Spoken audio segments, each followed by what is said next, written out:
I'm here with Fast Freddy Smith, and he brought me a little project today. All right.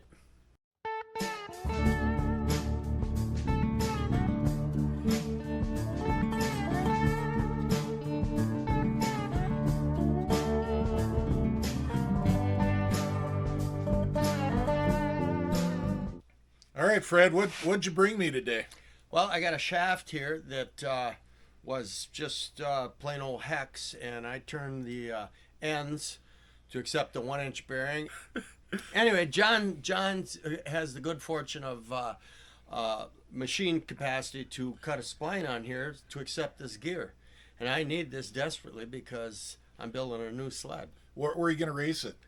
Eagle River. Sweet. Yep. There you go, folks. Now, unlike the last Eagle River guy that came here with an emergency, I don't have to charge Fred the price of keeping his shirt on. Fred just does that. Can you guess who that was? Stratacheck.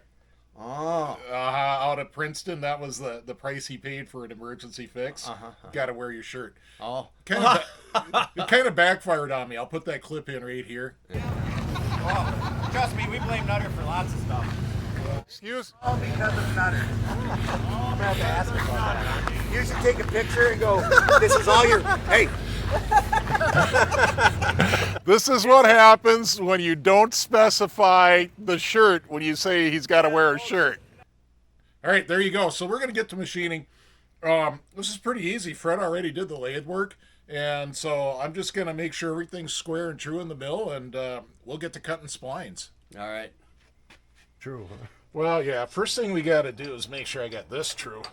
So first thing I'm doing is lining up the old super spacer here to make sure it's square and true.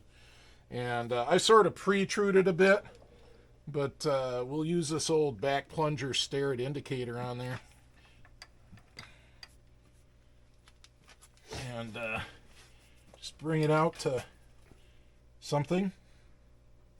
We'll go to 0. Everybody likes 0. All right, see how that's climbing? Mm-hmm. Mm-hmm. Yeah. There's a little bit of a wow in the middle. Well, we'll but there shouldn't be in the in what I machined. Yeah, There shouldn't be anything in there. Well, but I got a hold on this. So, all right, we'll back it up and we'll check it on the part you machine then. It's a lot shorter, so it's harder to get a good reading on it. But we'll lock her in.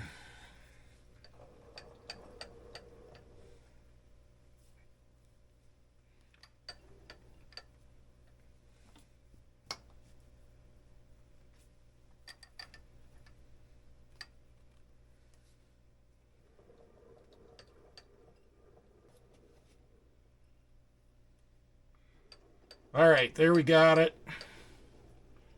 Across the length of the spline, it's going to be like a couple tenths of a thousandths taper. Nothing much at all.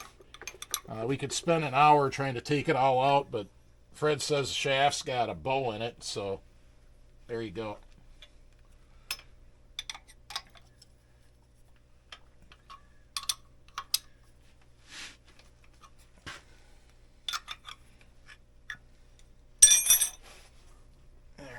Check that now. It's locked.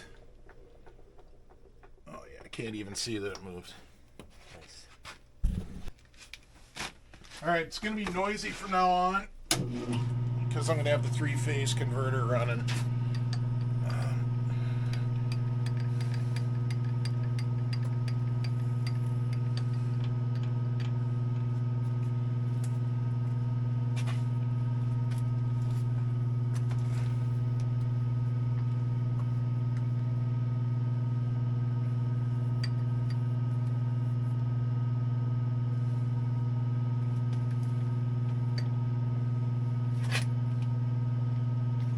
Doesn't have to be perfectly on center because it'll sweep over it as we go. I need a little pliers for that.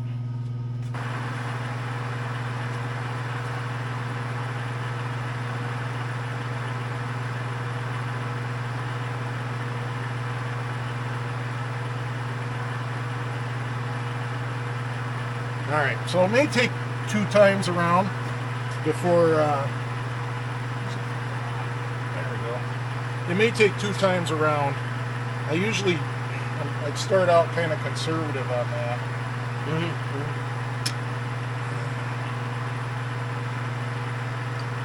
But now I could just crank it.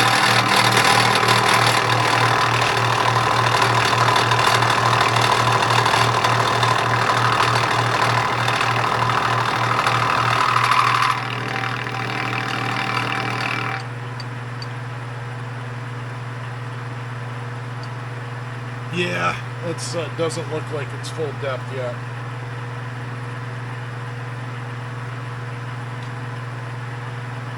Then again, it depends on if the shaft's a little undersized, it'll make the flat look bigger on top too. Oh, went the wrong way. So we'll try the gear.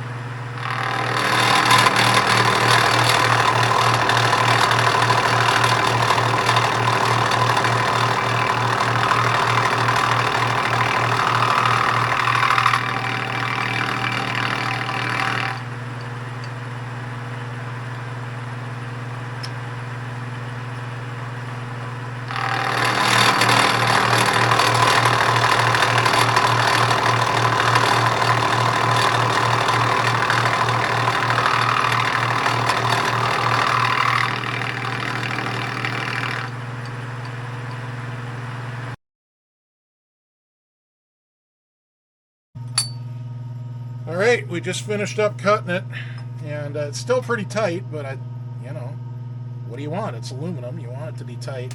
It's still pretty darn tight on that side. We had it on, so there's like a burr in the middle of the gear. There we go. But we want this tight because it's aluminum, so pretty happy with that. We will get it on the rest of the way. The steel gear doesn't go on very far, but the first step of deburring is going to be to run the steel gear on, scrape off whatever burrs we can with that. Then we'll come in here with files or whatever else and get all those burrs out.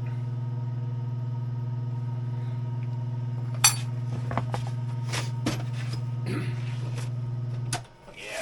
well, that wasn't too bad. Another 30 thou deeper than I thought it should have, though. That's pretty crazy. Oodles of patience. That's that's a lot deeper than I imagined we would have had to have gone. All right, here we are. We got Freddie's shaft done. Honeymoon fit. Honeymoon fit. That's what she said. So here we go.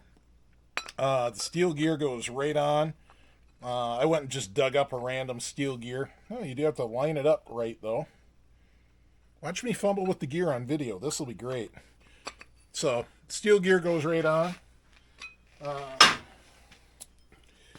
We got the aluminum gear, which needs a little bit, maybe a deburn, but she goes on most of the way.